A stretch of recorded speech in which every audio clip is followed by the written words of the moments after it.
Hey, it's your buddy Peace and Harmony with you here today.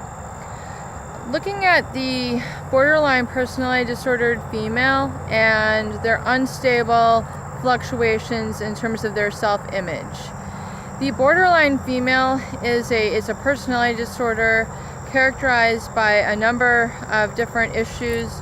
Largely, a processing is created by a processing in the mind, kind of where the emotions are, the impulse control is, but this definitely creates a fluctuating image of themselves, where even though contrary to evidence in their life, where they might have a wonderful family, a wonderful husband, children, a home, possessions, etc., they constantly feel like they're not enough, they don't have enough, they're not good enough. It doesn't really kind of fill up. Their view of themselves is one more where they feel sort of never good enough, and they often tend to project this sort of feeling of not feeling good enough or not being good enough onto the closest people in their family. Sometimes it can be people of the same sex, sometimes it can be people of a different sex, and you're welcome to share your story here on this channel. However, the personality disordered female definitely has a very changeable feeling of themselves. In fact, I've heard them say, they never felt attractive, they never felt really good about themselves. And in fact, if someone does display, a sort of healthy self-image, generally they're going to consider, what they would call that person as vain. So they're going to be critical of someone who has self-esteem. They're going to be critical of someone who is displaying, self-confidence. They're going to be critical of someone who has a healthy sort of socialization. They're going to criticize that and say it's negative, that they're maybe egotistical or they're vain, whatever that means. They're going to basically criticize them and tell them they're selfish, or they're going to constantly question them, and they're going to be suspicious of their positive feelings. So it really kind of truncates a healthy development in people who are surrounded by them. And I would imagine, in their family as well as in that of their significant others or people who are trying to date these type of people. And that, if they're never feeling good enough about themselves, you're constantly going to get, should I not wear these shoes? Should I not wear this? Should I not wear that? They're constantly not going to feel good enough, so they're going to sulk, but even more so, they're going to put on kind of a facade around others, which then they take off, and they're very different kind of when they get home or when they're around, the people in their family. They show a much different person who's not satisfied with themselves, who's unhappy, who's in a bad place in their life.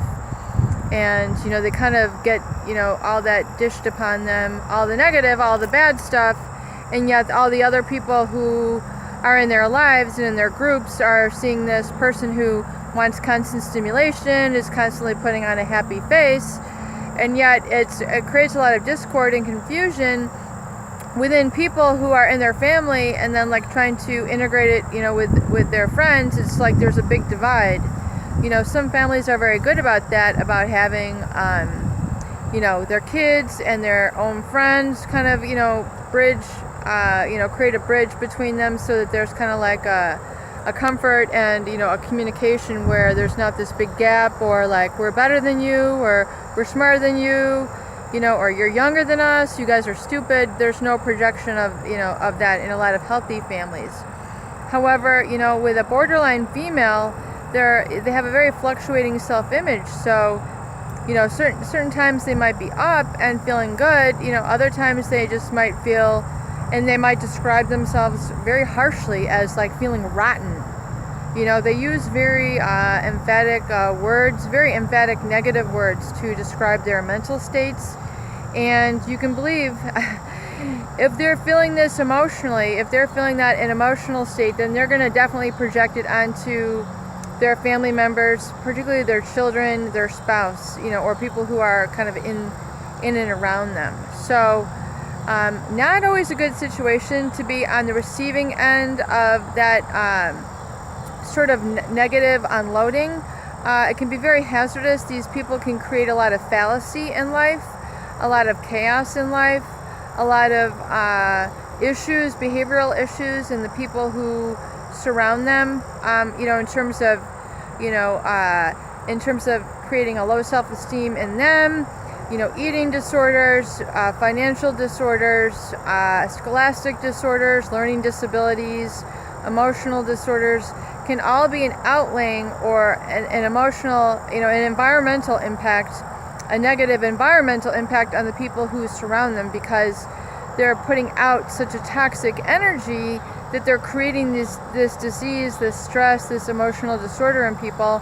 And that negative emotion keeps them out of touch with their best self, and it keeps them in a weaker frame of mind, which causes, it makes them open to a lot of diseases, disorders, etc. So definitely want to curtail the negative impact of the borderline female, so that you're not, on the viciousness end of receiving a lot of their acting out sort of behavior. Peace and harmony with you here. Hope these videos help. Please share, please subscribe. More great tools, videos, discussions, and support coming up for you.